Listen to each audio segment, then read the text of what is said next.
Hey everyone, Internet PCS book reader here. Today I want to talk about a study of obedience by Sarah Bernstein. The story itself is about an unnamed young woman who looked back into her life in a rural area. Before she chose to live there and before the event that took place there, the main character used to work as a journalist. But even after she dedicated her life to the company for years, she did not manage to get a permanent employment contract. After making a complaint to the company through the procedures that the company have regarding these complaints, it only unfortunately went through the bureaucratic bullshit that I've made a video on complaint, so she had to leave the company once her time there is up.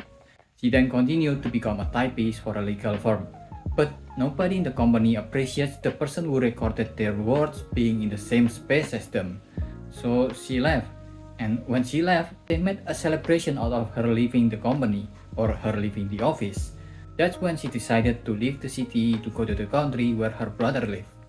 His brother's wife and children just left him, so he's quite alone right now and really wanted our main character to go to stay with him at his house for a while, as the book suggested. What little I knew of men suggested that they were constitutionally incapable of being alone, terrified of not being admired, and seemed to regard aging and its effect as a personal failing.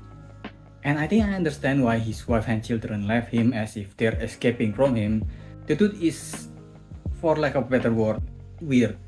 He wanted to be woken up with breakfast on tray every day, and he wanted the news read to him in specific order while he's taking a bath. His wife and children has done this for him in some kind of a rota, and now his sister will be the one who sit by his side while he's taking a bath, reading news to him while he's naked.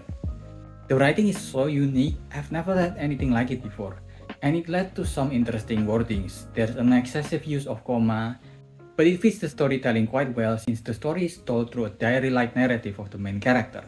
In a way, it felt more like poetry practice for the main character journal. Let me give you an example. I continue to spend the long years since childhood cultivating solitude, pursuing silence to its ever-receding horizon, a pursuit that demanded a particular quality of attention, a self-forgetfulness on my part that would enable me to bring to bear the most painstaking, the most careful consideration to the other, to treat the other as the worthiest object of contemplation. In this process, I would become reduced, diminished. Ultimately, I would become clarified and even cease to exist. I would be good. I would be all that had ever been asked of me. There's also some comedic elements in some of his quotes, a sarcastic and ironic undertone where not everything is to be taken at face value, and it also makes the main character become some kind of an unreliable narrator. Another example. They had committed the most grievous sins against one another, culminating finally in each speaking aloud the terrible truth of the other's personality, truths they had long known about themselves and about one another, but about which they had come to a tacit agreement never to mention, never to discuss, never to give away the slightest hint that such knowledge existed. The wife, knowing the essential flaw in the husband's heart, must never speak of it. Likewise, the awful and indisputable fact of the wife's characters. These two must never be spoken by the husband. No, my brother said not ever. Such was the basis of the marital relation. I think it's safe to assume that the author doesn't mean it when she said that the key to successful marriage is keeping all your feelings bottled up. On another note, the writing also used a lot of what can be considered outdated words that you will rarely encounter nowadays, like alacrity, draws, or aperitifs. But it's not a story about the 60s or anywhere near the past. It is quite clear that the setting of the story is modern era with mention of high-speed internet and on-demand streaming services. Our main character then tells us the long history of how she became the obedient one of the family, why she talks like that with a lot of comma, and what it means to be meek. So by the by, I learned to speak in slow, declarative sentences. I limited myself to simple exposition or straightforward and open questions. I erred on the side of caution, and as a result, I developed a reputation for being pliable and easy to use. And it is true that when confronted with other people, those other people who tended always to be after the upper hand, my will to powerlessness was brought out. I tended to be differential, basically meek, tugging at the proverbial forelock until all my hair fell out. This attitude presented its own set of problems, namely, that meekness brings out the sadist in people, the atavistic desire to bite at the heels of the run of the litter. As one writer put it, it's not the meek who will inherit the earth, the meek get kicked in the teeth. And for a while, the main character and her brother lived quite well in the manor, but her brother had to leave due to work. She can stay in the manor surrounded by the forest for a while because of its abundance, but eventually she too had to go to the town near the manor to buy some things. The problem is that the people in the town does not speak English and she has yet to learn its language. There are so much quotable lines in this book, but the book itself is confusing to read. It feels like one long tangent after another, where the point of the story are gone somewhere in between. And since everything feels so tangential, there's nothing that grounds the story to know what the story is actually about or what the story is going to be about. It feels like there is no focus to the story. It actually makes me lightheaded if I read it for too long. It feels like I'm floating in space not knowing the direction I'm heading to.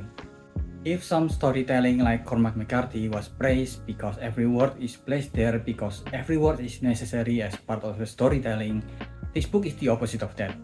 Besides some parts that had a purpose in the story, most of it is just that, tangent. They can be taken out of the story and our understanding of the story and the character will barely change. Okay, she can learn other language easier and can speak German and French, so what? It doesn't change the story or who the character is if we did not know that. Okay, she used to smoke and then quit, so what? And much of the book had the same quality of so what? They can just get in the way of the story. At one point in the story, a woman and a dog that seems to have entered the house uninvited.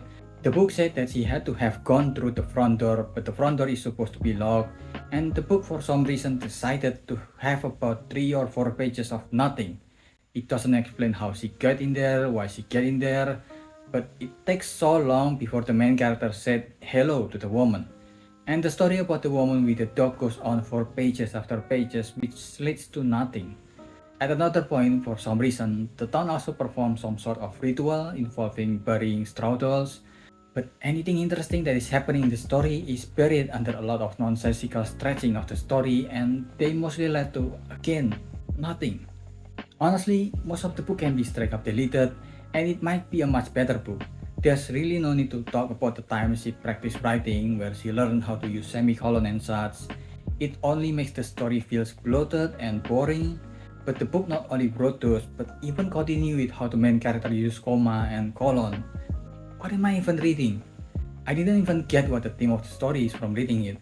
About meekness and obedience, about not going there, but it's never fully formed, and I can't be bothered to reread it since most of the book is just the main character in her own head describing tree and time. It really felt like she's high most of the time without even smoking weeds. Even the genre of the book is confusing. There's no romance, so it's definitely not that. It's not really horror, not even psychological horror or existential horror.